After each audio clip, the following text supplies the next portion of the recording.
Hello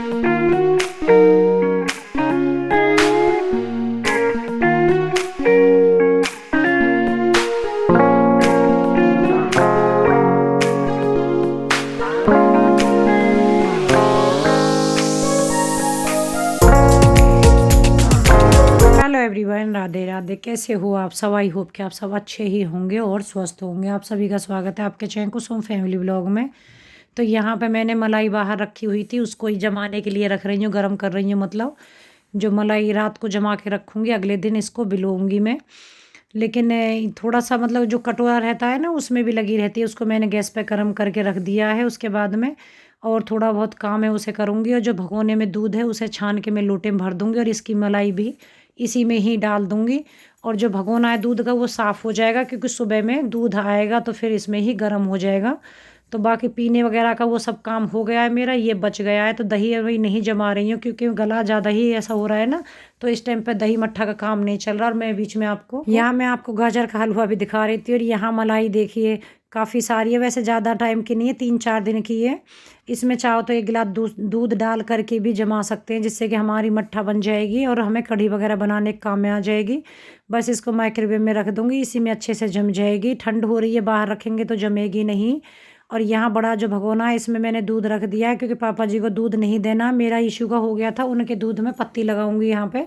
तो फिर दूसरा भगोना ना चढ़ा के जो दूध का हो रहा था, उसी में ही मैंने चीनी पत्ती डाल दी है इसमें। Hello everyone, welcome back to my channel Kusum family vlog. आप सब कैसे हैं? आई होप कि आप सब अच्छे ही होंगे। बहुत ठंड हो रही है, पता है। मैं बहुत कोशिश करती हूँ कि आज ना कैप ना लगाऊंगी, और ये पूरा थोड़ा बहुत हल्के में। मैं सब लोग यही बोलेंगे, इसको कितनी ठंड लगती है, सब दिन टोपा टोपा टोपा। लेकिन पता है, मैं एक बार को जर्सी ना पहनूं, स्टोल ना पहनूं चलेगा, ओढ़ूं मतलब सॉक्स और टोपा, ये 2 चीज़ मुझे इतना चाहिए कि इसके बिना एकदम से मुझे ये लगता है हाय, सिर में भी ठंड लग रही है और पैरों में। अगर सिर और पैर कवर हो गए तो फिर ये लगे कि ठंड नहीं लगेगी। लेकिन हाँ, ये कोट भी सर्दियों में एकदम लंबा है ना, नीचे तक आता है। जर्सी थोड़ा ना छोटी हो जाती है, इसलिए मेरा गेटअप यही रहता है सर्दियों में। और यहाँ पे आपको दिखाती हूँ, आप लोग वैसे तो बोलोगे अमरूद काटा है कि दीदी ठंड हो, सर्दी हो रही है, तबीयत ऐसी हो रही। गला आज वैसे गला मेरा ठीक है कल के मुकाबले। लेकिन अमरूद रखा था ना, मेरा बार बार मन करे जा रहा करे जा रहा, काट के लाई हूँ। अभी थोड़ा सा खाऊंगी, देखूंगी, क्योंकि ये लग रहा था कि मतलब ठीक सा लग रहा है गले में। और हम लोगों की ये आदत है कि जहाँ हमारी तबीयत अगर ठीक हो जाएगी ना, वहीं हम लापरवाह हो जाते हैं। और ज़रा सी भी आवाज़ में या मेरी तबीयत में कुछ हो जाएगा, वहीं पे मैं नहीं, ये नहीं खाऊंगी, वो नहीं खाऊंगी, ये छोड़ दूंगी पे। खांसी हल्की है, ज़्यादा नहीं है, हल्की। आवाज़ भी ठीक है मेरी, तबीयत तो वैसे ठीक है। कल भी मैंने पूरे दिन कोई टैबलेट नहीं ली, लेकिन हाँ परसों तक तो ली थी मैंने, इंडोलो ली थी। लेकिन आज पता है क्या हुआ, आज पापा जी की तबीयत एकदम से ख़राब हो गई, पता नहीं क्या हो गया। आज सही थे सुबह को, जैसे नॉर्मली। अभी जब से आंख बनी है ना, सुबह में क्या करते हैं, ज़्यादा नहीं, 2 ब्रेड लेते हैं और 1 कप चाय बस नाश्ते में, क्योंकि पराठा वगैरह चिकनाई का मने करते हैं। और बाकी रोटी अभी थोड़ा सा चबाने की वजह से मैं देती नहीं। तो ब्रेड ना थोड़ा सा सॉफ्ट रहता है, आप लोगों को पता ही है। थोड़ा चाय में भिगो के तो वो एकदम सॉफ्ट और हो जाता है। तो 2 ब्रेड। फिर दोपहर में मैं खिचड़ी दलिया कुछ है ये चीज़ दे देती थी। पपीता, फ्रूट में तो पपीता है, चीकू उनका मन नहीं हो रहा पता नहीं खाने का, लेके आई थी, लेकिन पपीता खा रहे थे। उसके बाद में रात को दाल में भिगो के रोटी, तो ऐसे ही मसूर की दाल, मसूर की के अलावा मैंने और कोई नहीं दी, क्योंकि ठंड में हमारे यहाँ तो सिर्फ मसूर की दाल ही देते हैं। वैसे मूंग की भी दे देते हैं, लेकिन हमारे यहाँ पे ज़्यादातर मूंग की दाल, मेरे घर में आपने देखी होगी, कभी बनी नहीं है, कोई नहीं खाता। सिर्फ मसूर की या हेड़ उड़द ये तो, लेकिन हेड़ की दाल और उड़द की मतलब इस टाइम पे नुकसान देती है। मसूर की गर्म रहती है।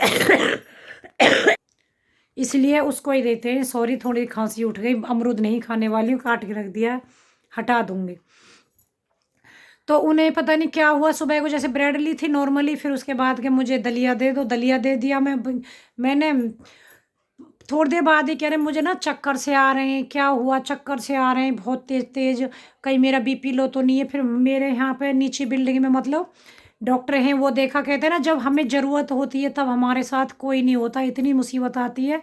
डॉक्टर देखे नहीं है, बंद है क्लिनिक। उसके बाद घर उनका सामने बिल्डिंग में ही है, फ़ोन लगा रहे हैं, उठा नहीं रहे। वहाँ जाके पता चली वो है नहीं, आज कहीं बाहर गए। उसके बाद एक और डॉक्टर हैं यहीं कॉलोनी में, उनको फ़ोन कर लिया। वहाँ पे भी किसी ने फ़ोन उठा के बोला डॉक्टर साहब आप आज नहीं है यहाँ पे। फिर वही था, आशु को बुलाया, आशु गाड़ी लेकर के आया फटाफट गाड़ी में। मैंने कहा और डॉक्टर हैं यहाँ से कॉलोनी में और पास में जितने ही थे ना, कल सब क्लिनिक बंद थे। जितने भी डॉक्टर यहाँ पर थे सब बंद थे। उसके बाद में पता नहीं क्या, धीरे धीरे बोलूँगी, पता नहीं क्या हो रहा है, थोड़ा सा ज़ोर से बोलती हूँ। सुबह से बिल्कुल भी खांसी नहीं उठी और अब ऐसे ही बोल रही हूँ तो खांसी पे खांसी उठे जा रही है। पता नहीं कुछ, कहीं बोलती हूँ तो थोड़ा ज़ोर से बोलती हूँ तो और लगता है। तो मतलब वहाँ पे उसके बाद हम फिर हम आगे हॉस्पिटल है, मैंने कहा आंसू वहीं लेके चलते हैं, यहाँ छोटे क्लिनिक छोड़ो बड़े हॉस्पिटल ही चलेंगे। वहाँ गए, डॉक्टर को दिखाया, बीपी चेक कराया, बीपी मतलब बिल्कुल नॉर्मल आ रहा है। 1-2 पॉइंट ऊपर नीचे, उतना तो कोई बात नहीं, डॉक्टर ने बोला चलता है, लेकिन ऐसे कोई दिक्कत नहीं, समझ नहीं आया। चेक करा, बाद में इनको वोमिटिंग हुई इतनी बहुत। उसके बाद इनको राहत मिली। इसका मतलब इनको पता नहीं कैसे दलिया खाया है, उसकी वजह से एसिड बना क्या हुआ अचानक में ही। पहले सब कुछ ठीक था वहाँ, फिर कुछ देर देर रखा, डॉक्टर ने दवा दी, फिर उन पापा को आराम लगा, घर लेके आए, लेकिन शाम तक थोड़ा चक्कर और वो आता रहा, लेकिन दवा दे दी। अब बिल्कुल ऐसे ठीक है। मतलब दोपहर के टाइम की बात थी ये, अब शाम का टाइम हो रहा है, रात का ही हो रहा है, 8 बज रहे। तो यही रहा उनका पूरे दिन आज। मतलब दोपहर से 1 बजे से पता नहीं क्या हो जाए ना।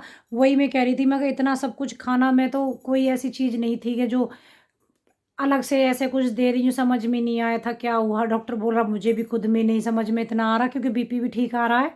और यहाँ देखो पिंपल्स एक ये निकला है, एक इधर निकलने की तैयारी कर रहा है। और आरती की शादी अब फरवरी में रहेगी, ज़्यादा टाइम है नहीं है, फिर भी धीरे धीरे जा ही रहा है। तब तक देखना चेहरे का ये निकल निकल के पता नहीं क्या चेंज ही हो जाएगा। और वैसे भी आरती की शादी के लिए ना इतना सब हम खुश हो रहे हैं, पता ही नहीं लग रहा। रोज़ कोरोना के पेशेंट इतने बढ़ते जा रहे हैं, तो ऐसा लग रहा है जैसे उस टाइम पे ही ज़्यादा कहते हैं ना कि एक भयानक वाली जो लहर होती है ना महीने पे पूरा पीक वाला, वही टाइम कहीं उसकी शादी के पे ना रहे। तो सारा इंजॉयमेंट सब बेकार हो जाएगा। वो भी यही बोल रही थी, कह रहा कह रही इतना सब कुछ सोच के रखा है। वही लगता है ना भाई, शादी एक बार होती है, और उसके लिए आजकल तो वैसे भी हमारे टाइम की तो मतलब हमारे टाइम की मैं ऐसे बोलूँगी ना, जैसे हमारे टाइम पर तो इसे बोला ही नहीं, आप ऐसे बोले अगर हमारे टाइम की तो बात ही अलग थी। कह रही आपके तो लंबा टाइम हो गया है। मैंने कहा हाँ, हमारे टाइम की तो बात ही अलग थी। और अब तो लड़कियां हर चीज़ अपने आप चुन चुन के लेती है, और हम तो ऐसे थे बेवकूफ़, जो मतलब घर वालों ने बेवकूफ़ कह लो, बेसहुरे कह लो, बात ये की है कि घर वालों ने जो दे दिया ठीक है, हाँ ऐसे कपड़े, हाँ ये चीज़ है, हाँ मैं तो हर चीज़ के लिए हाँ ठीक है, जैसे भी कर दिया ठीक है। कोई चीज़ ऐसे नहीं, ये नहीं ले जानी है मुझे, वो नहीं ले जानी है। बस 1-2 चीज़ के लिए था, जो ज्वेलरी में मैंने मम्मी को बोला मुझे ये नहीं, मुझे ये चाहिए, तो मम्मी ने फिर वो दिया। बाकी और किसी चीज़ के लिए नहीं मैंने कुछ बोला कि मुझे ये चाहिए वो नहीं चाहिए। आजकल तो बहुत सारी, ऐसा लगता है कभी-कभी कि मतलब हम भी आज के टाइम पे ही जन्म लेते।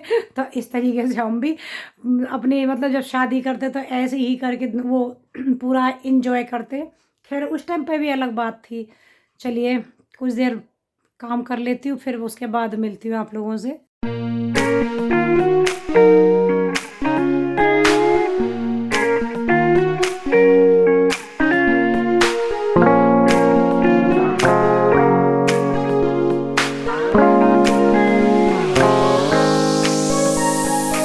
ये है अगले दिन का हमारा वीडियो। पापा जी को डॉक्टर के पास लेके गई हूँ मैं। मतलब एक दिन तो लेके गई, तबीयत ख़राब हुई है, फिर दूसरे दिन ये डॉक्टर ने बुलाया ना आँख चेक करने के लिए, तो वहीं। और यहाँ पे देखिए वहाँ से आने के बाद मैं बना रही हूँ कढ़ी। ये मेरा मतलब नेक्स्ट डे का ही वीडियो था, जो मलाई जमाई थी ना मैंने उसके अगले दिन सुबह का। तो यहाँ पे मलाई देखिए मेरा अच्छी खासी जम गई थी, और घी भी काफ़ी निकल के आ गया है। मट्ठा थोड़ी पहले रखी थी, कुछ मैंने ये डाल करके, तो यहाँ पे मैं बनाऊँगी कढ़ी, जो कि सर्दियों में ना पालक की, बथुए की ये कढ़ी बहुत अच्छी लगती है। तो तेल डाल दिया है इसमें, मैं पकौड़ी नहीं डालती हूँ, बहुत जगह पकौड़ी भी डालते हैं। हमारे यहाँ पे इसमें अगर पालक और बथुआ डाल रहे हैं तो फिर पकौड़ी डालने की ज़रूरत नहीं है। ईशू को बिल्कुल पसंद नहीं आती पकौड़ी वाली, तो इसमें मैंने मेथी डाल दी है और हींग डाल के, लहसुन, उसके बाद वही प्याज डाल देना है।